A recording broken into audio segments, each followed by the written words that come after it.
मानता हूँ वीडियो थोड़ी लेट हो गई है, लेकिन ये टॉपिक बहुत जरूरी था आपके लिए भी और मेरे लिए भी। वीडियो का टाइटल और थंबनेल देखकर आप समझ गए होंगे कि मैं किस महान पुरुष के बारे में बात करूंगा। आज हम जानेंगे ऐसे व्यक्ति की अनसुनी कहानी जो एक योद्धा और साथ ही साथ एक महान संत भी थे। मैं पूरे कॉन्फिडेंस से कह सकता हूँ कि आप लोगों में से 80% ऐसे लोग होंगे जिन्हें गुरु गोविंद सिंह जी की हिस्ट्री पता नहीं होगी। तो आज मैं आपको अच्छे से गुरु जी की हिस्ट्री बताऊंगा, बस वीडियो को लास्ट तक देखना, बिकॉज अधूरा ज्ञान बहुत खतरनाक होता है। और हाँ, जो कुछ भी मैंने इस वीडियो में बताया है वो पूरा सोर्स और डिटेल्स डिस्क्रिप्शन में मिल जाएगी, तो फ्री होकर चेक कर लेना। वीडियो को लाइक और चैनल को सब्सक्राइब कर देना, बिकॉज वीडियो बहुत अच्छी होने वाली है और बाद में आप भूल भी जाओगे, तो जल्दी से कर दो। चलिए बिना टाइम वेस्ट करे स्टार्ट करते हैं।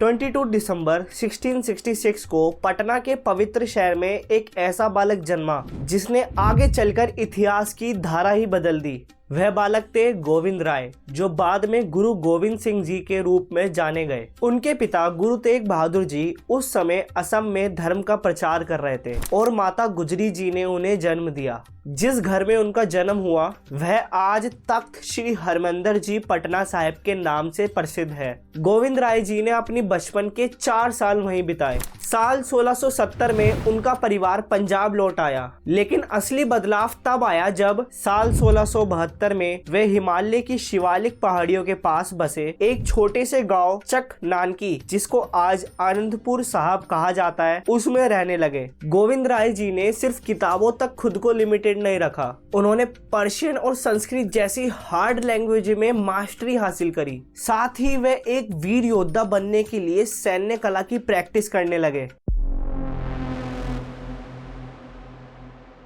साल 1675 की शुरुआत में कश्मीरी पंडित औरंगजेब की धार्मिक कट्टरता से परेशान होकर आनंदपुर साहिब पहुंचे। औरंगजेब ने हिंदुओं के जबरदस्ती धर्मांतरण का आदेश दिया था और कश्मीरी पंडितों को इस्लाम कबूल करने के लिए सिर्फ 6 महीने दिए गए थे। गुरु तेग बहादुर जी इस गंभीर स्थिति पर विचार कर रहे थे। तभी युवा गोविंद राय वहां पहुंचे और पूछा, पिताजी आप इतने चिंतित क्यों हैं? गुरु जी ने उत्तर दिया, पृथ्वी पर अन्याय का बोझ बढ़ रहा है, इसे कम करने के लिए किसी महान आत्मा को बलिदान देना होगा। गोविंद राय जी ने तुरंत कहा, ऐसा बलिदान देने के लिए आपसे बड़ा कोई नहीं हो सकता। इस मासूम लेकिन दृढ़ बात ने गुरुजी को निर्णय लेने में मदद करी। उन्होंने पंडितों से कहा कि मुगलों को जवाब दे, अगर गुरु तेग बहादुर इस्लाम कबूल कर ले तो वो भी धर्मांतरण के लिए तैयार हो गए। इसके तुरंत बाद गुरु तेग बहादुर जी कुछ फॉलोअर्स के साथ दिल्ली चले गए। अपने 3 फॉलोअर्स की खतरनाक मौत देखने के बाद उन्होंने भी धर्म परिवर्तन करने से इनकार कर दिया और 11 नवंबर 1675 को उनका सर कलम कर दिया गया। दिल्ली के चांदनी चौक में गुरुद्वारा शीशगंज साहिब उस जगह की याद दिलाते हैं जब गुरुजी ने अपना और अपने साथियों का बलिदान दिया था। 13 वर्षीय गोविंद दास को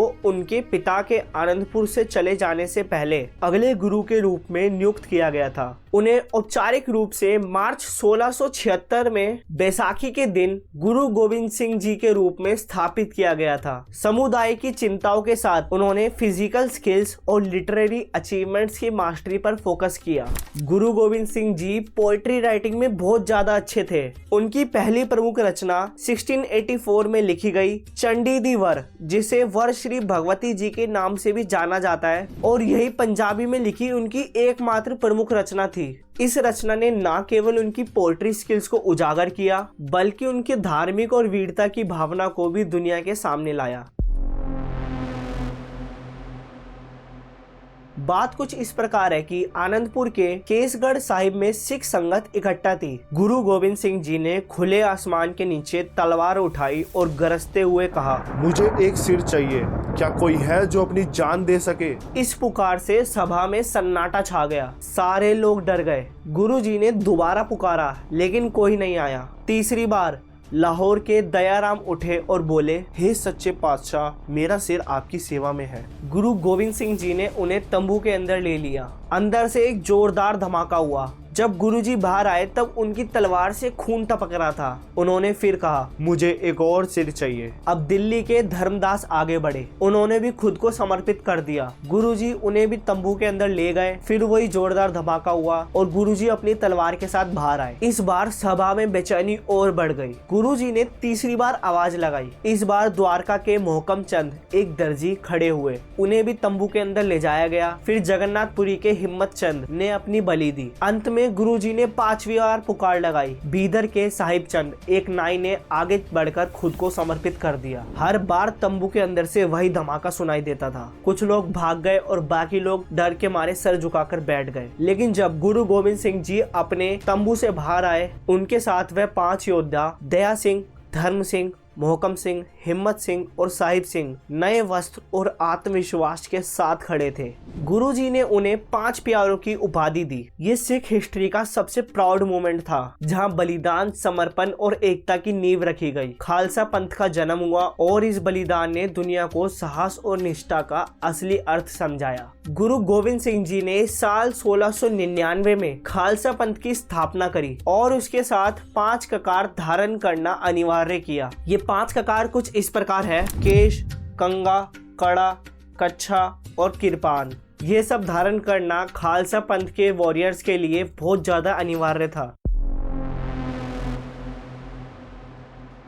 साल 1705 की बात है, जब खालसा सेना इतनी ज्यादा मजबूत हो गई थी कि पहाड़ी राजाओं के लिए उनका सामना करना काफी ज्यादा डिफिकल्ट था। आखिरकार पहाड़ी राजाओं ने औरंगजेब से मदद की गुहार लगाई। औरंगजेब ने लाहौर के गवर्नर और सरहिंद के फौजदार को शाही आदेश दिया और उन्हें बोला गया कि आनंदपुर पर चढ़ाई कर दो, और उसके बाद उन्होंने किले की घेराबंदी भी कर दी। आनंदपुर का किला, जो कभी अजय समझा जाता था, महीनों की घेराबंदी के बाद खाली हो चुका था। गुरु गोविंद सिंह जी और उनके साथी कुरान की शपथ पर किए गए वादे के अनुसार बाहर निकले, पर शायद उनको पता था कि उनके दुश्मन उनको धोखा जरूर देंगे। जैसे ही गुरु और उनके सिख आगे बढ़े, पहाड़ी राजाओं और मुगल सेना ने उन्हें घेर लिया। जो वादा सुरक्षा का था, वह एक खूनी जाल में बदल चुका था। सिखों ने हिम्मत से मुकाबला किया, लेकिन दुश्मन बहुत ज्यादा संख्या में थे। इस खतरनाक हमले में कई सिख वीरगति को प्राप्त हो गए और गुरु गोविंद सिंह जी का अमूल्य खजाना, जिसमें पवित्र पांडुलिपियां भी थी, वह भी लूट लिया गया। किसी तरह गुरु गोविंद सिंह जी अपने 2 बड़े पुत्रों साहिबजादा अजीत सिंह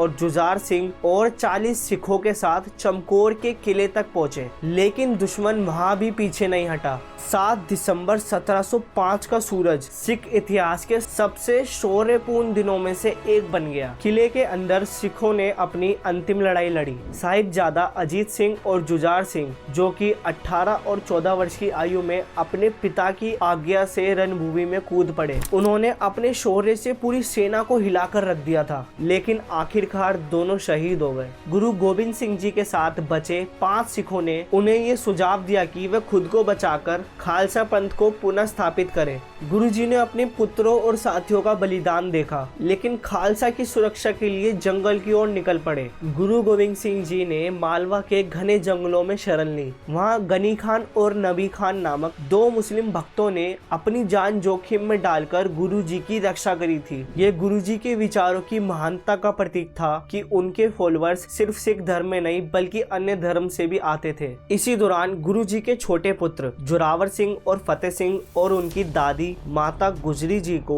आनंदपुर से अलग होना पड़ा। उनके साथ एक भरोसेमंद सेवक गंगू था, जिसने लालच में आकर उन्हें सरहिंद के फौजदार को सौंप दिया। सरहिंद के नवाब ने जोरावर सिंह, जो कि 9 वर्ष, और फतेह सिंह, जो कि 6 वर्ष के थे, उनको जिंदा दीवार में चुनवा दिया गया। माता गुजरी इस दुख को सहन नहीं कर सकी और उसी दिन भी उनका देहांत हो गया। गुरु गोविंद सिंह जी को भी इस भीषण दुख का समाचार मिला, लेकिन उनका विश्वास अडिग था। उन्होंने कहा, इन बच्चों की कुर्बानी व्यर्थ नहीं जाएगी, ये खालसा की नींव को मजबूत बनाएगी। सरहिंद के नवाब वजीर खान को गुरुजी और सम्राट बहादुर शाह के बीच बढ़ती दोस्ती से चिंता हुई। वह नहीं चाहता था कि गुरुजी की बढ़ती ताकत और सम्राट के साथ गहरी दोस्ती उसे नुकसान पहुंचाए, इसलिए उसने गुरुजी को खत्म करने का प्लान बनाया। उसने जमशेद खान और वसील बेग नामक 2 पठानों को भेजा ताकि वो गुरु गोविंद सिंह जी का पीछा करे और उनको खत्म कर दे। गुरु गोविंद सिंह जी इस समय नांदेड़ में थे,